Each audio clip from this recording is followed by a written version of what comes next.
अलैकुम वरहमतुल्लाहि वबरकातुहू। नाज़रीन व मुस्तमीन, यकीनन आप खैरियत से होंगे, खैरियत में होंगे। अल्लाह रब रहमान आपके लिए खैर के बख्शिश के सब दरवाज़े खोल दे। हर मुसलमान ये चाहता है किसी न किसी तरह मुझे मुआफ़ी मिल जाए, और अल्लाह भी गफूरुर रहीम है। ज़िंदगी भर के गुनाहों में को वो नेकियों में भी तब्दील फरमा देते हैं। ज़िंदगी में अल्लाह ताला शिरक भी माफ़ कर देते हैं, लेकिन अगर कोई शिरक करते करते मर गया तो क़यामत वाले दिन उसकी बख्शिश का मामला बहुत ज़्यादा ख़तरे में है, क्योंकि शिरक के अलावा अल्लाह ताला जिसको चाहें, जो गुनाह चाहें, जब चाहें अपनी कमाल रहमत के साथ मुआफ़ फरमा दें। लेकिन नाज़रीन व मुस्तामीन, यहाँ एक हकीकत को अच्छी तरह समझ लें। हमारे मुआशरे में मुआफ़ी के मामले में बहुत ज़्यादा गलत फहमी है, खुश फहमी है, घपले हैं और अजीबो गरीब, यानी समझ लें कि हर बंदा माफ़ी का ठेकेदार बना हुआ है।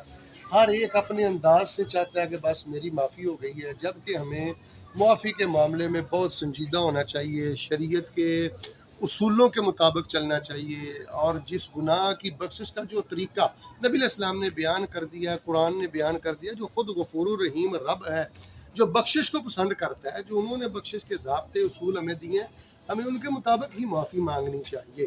तो नाज़रीन व मुस्तमीन, आप ये बात अच्छी तरह समझ लें कि कुछ गुनाह वो अल्लाह ताला क़िसास से माफ़ करते हैं। कत्ल है, आप क्या समझते हैं कि आपने किसी की बेटी को, किसी के बेटे को कत्ल किया है, क्या वो हज से आपका कत्ल मुआफ़ है? आप खुद फैसला करें। क़िसास है, दियत है, वरसा को राज़ी करना है।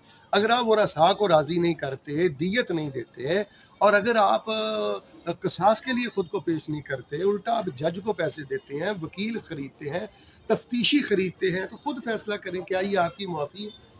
कुछ गुनाह उनकी मुआफ़ी वो मुअल्लक़ है क़िसास के साथ, फिर कुछ गुनाह है वो उस वक़्त तक मुअल्लक़ रहते हैं जब तक हद नाफ़ज़ ना कर दी जाए। अब कोई शादीशुदा इंसान ज़िना करे तो क्या ख्याल है, हद से मुआफ़ी है? आप जानते हैं कि शादीशुदा ज़ानी की हद है कि उसको कोड़े मार मार के रजम किया जाएगा। क्या गफूरुर रहीम रब है और नबी इस्लाम रहमतुल लिल आलमीन है, जिन्होंने हज के बारे में, लैलतुल क़द्र के बारे में बताया कि इससे सारे गुनाह मुआफ़ होते हैं। क्या आपने शादीशुदा ज़िना करने वालों पे हद नहीं लगाई? कमवारा अगर ज़िना करे तो उसको 100 कोड़े हैं जला वतन किया जाएगा। क्या इस पर अमल नहीं हुआ ताबीन सलफ़ सालिहीन के दौर में? क्या चोर के हाथ नहीं काटे जाएंगे?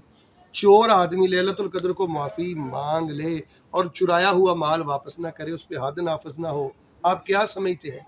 और इस वक्त तो हम इस्लामी जो ताज़ीरात हैं, हुदूद हैं, उनके नफूस से भी महरूम है। मामला बड़ा ख़तरे में है।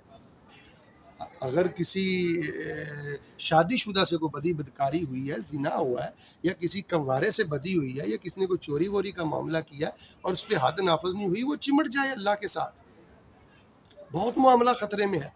तहारत ये हद लगने के बाद है उसूली तौर पे। और इसी तरह कई गुनाह अल्लाह कफ़ारों से माफ़ करता है। कसम का कफ़ारा है, इस तरह ज़िहार का कफ़ारा है। आप ऐसे कह दें कि अपनी बीवी को कि तू मेरे ऊपर ऐसे ही हराम है जैसे मेरी माँ मुझ पे हराम है, क्या 28वें पारे में उसका कफ़ारा नहीं है? अब एक बंदा कसम तोड़ता है और वो अल्लाह की राह में कफ़ारा दे सकता है, 10 मिस्कीनों को खाना खिला सकता है, लेकिन खाना नहीं वो खिलाता और धोखे का शिकार है और कहता है जी अल्लाह बहुत गफूरुर रहीम है। तो ये भाई नफ्स का धोखा है। अल्लाह ने ज़ाब्ते दिए हैं, उसूल दिए हैं।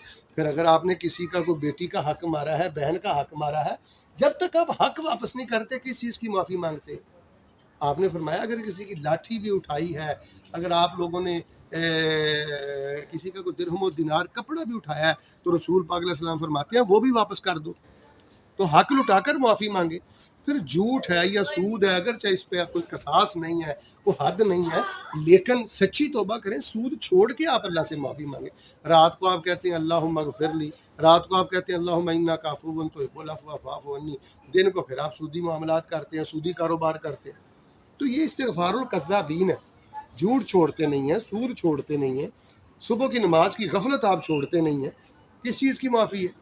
फिर कुछ सगायर होते हैं, छोटे गुनाह, जो अल्लाह तबारक व तआला ज़िक्र की बरकत से माफ़ कर देते हैं, नमाज की बरकत से माफ़ कर देते हैं। तो आज की इस क्लिप को आम करें और लोगों तक पहुँचाएँ। 6 तरह के गुनाह हैं और उनसे माफ़ी के तरीके भी 6 हैं। क़िसास वाले गुनाहों की बख्शिश वो क़िसास के साथ ही है। कुतिबा अलैकुमुल क़िसास, जैसे नमाज फ़र्ज़ है, रोज़े फ़र्ज़ हैं, क़िसास भी फ़र्ज़ है। हुदूद वाले गुनाहों की असल माफ़ी वो हद लगने के बाद है। कान खोल के सुन ले, अगर कोई ऐसा जुर्म हुआ है और मौजूदा आपके पास ऐसी सहूलत नहीं है कि आप पे हद नाफिज की जाए, तो अल्लाह से चिमट जाए, सच्चे दिल से तौबा कर लें तो कुछ उम्मीद की जा सकती है। ऐसा नहीं है कि आप गैरों की इज़्ज़तें लूटते रहें और हज करते रहें और मस्जिदें बनवाते रहें, ऐसा नहीं है। फिर कुछ गुनाह ऐसे हैं उनके आप कफ़ारे अदा करें। अय्याम मखसूसा में अगर कोई औरत है, आप अपनी अहलिया की कुर्बत इख्तियार करते हैं, आप जानते नहीं हैं कि 10,000 रुपया जब तक आप कफ़ारे में नहीं देते आपके गुनाह की माफ़ी नहीं है। फिर इसी तरह अगर आपने किसी का हक लिया है, हक वापस करें, लाठी तक आप वापस करें और कबायर से सच्ची तौबा करें, उनको छोड़कर तौबा करें। एक इंसान गुनाह की दलदल से बाहर नहीं निकलता, गुनाह की दलदल में खड़ा है, नेकियों के चमनस्तान में नहीं आता, वो किस चीज़ की माफ़ी मांगता है।